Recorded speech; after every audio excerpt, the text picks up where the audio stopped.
Welcome to caselaw.in. Today we are discussing about a recent Delhi High Court judgment on Section 10 CPC stay of suit. The judgment was pronounced on 15th July 2020 by Honorable Mr. Justice C. Harishankar. Plaintiffs FMC Corporation appeared through Mr. Sudhir Chandra, Senior Advocate, with Mr. Praveen Anand, Mr. Dhruv Anand, Ms. Udita Myklopatro, and Mr. Devendra Rawat, Advocates. Defendant Natco Pharma Limited appeared through Mr. J. Sai Deepik, Mr. G. Nadraj, and Mr. Avinash K. Sharma, Advocates. In para 32, the court said that at the outset it is necessary to note a submission of Mr. Sai Deepak that Order 7, Rule 10 and Section 10 of the CPC were required to be read together. This submission deserves, in my opinion, to be rejected even at this stage. A bare reading of Section 10 and Order 7, Rule 10 of the CPC reveals that the submission of Mr. Sai Deepik is, in fact, contrary to the statutory scheme as contemplated in the said provision. Section 10 deals with stay of a pending suit and reads thus: no court shall proceed with the trial of any suit in which the matter in issue is also directly and substantially in issue in a previously instituted suit between the same parties or between parties under Home Day, or any of them claim litigating under the same title where such suit is pending in the same or any other court in India having jurisdiction to grant the relief claimed, or in any court beyond the limits of India established or continued by the central government and having like jurisdiction, or before the Supreme Court. Explanation: the pendency of the suit in a foreign court does not preclude the courts in India from trying the suit founded on the same cause of action. Order 7, Rule 10, per contra, deals with return of plaint and reads thus: subject to the provision of Rule 10A, the plaint shall at any stage of the suit be returned to be presented to the court in which the suit should have been instituted. Explanation: for the removal of doubt, it is hereby declared that the Court of Appeal or Revision may direct, after setting aside the decree passed in the suit, the return of the plaint under this sub-rule.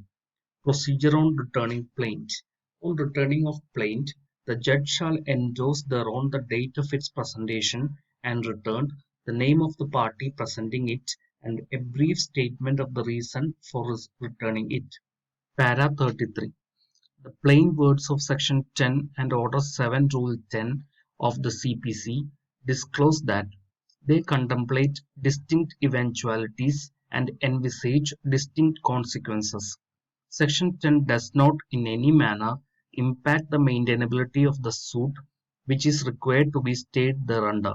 The Supreme Court has, in National Institute of Mental Health and Neurosciences versus C. Parameswara, held that Section 10 applies only where the whole of the subject matter in both the suit is identical.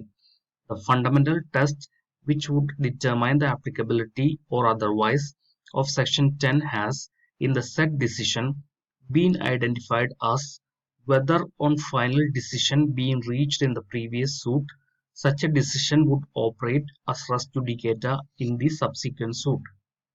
The guiding philosophy behind the provision is, quite obviously, the inadvisability of two courts dealing with identical disputes between the same parties concurrently.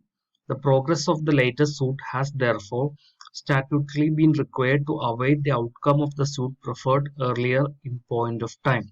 As against this, Order 7 Rule 10A specifically contemplates a situation in which the suit imperilled by the provision should not have been instituted in the court in which it was instituted.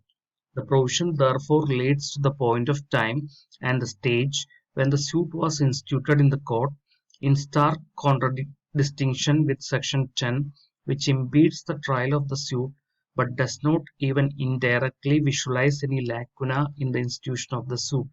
The consequence of Section 10 being applicable to a particular case is stay of the trial in that case. The plaint is not returned to the plaintiff for institution elsewhere. As against this, Order 7, Rule 10 stipulates that where the suit was instituted in a court in which it ought not to have been instituted, the plaint shall be returned to the plaintiff for being instituted in the proper court. Invocation of Order 7 Rule 10 therefore result in removal completely of the suit from the records of the court where it was erroneously instituted, whereas the invocation of Section 10 merely places the trial of the suit in, as it were, a state of suspended animation. The contention of Mr. Sai Deepak that Section 10 and Order 7 Rule 10 of the CPC are required to be read together is therefore fundamentally misconceived and is accordingly rejected.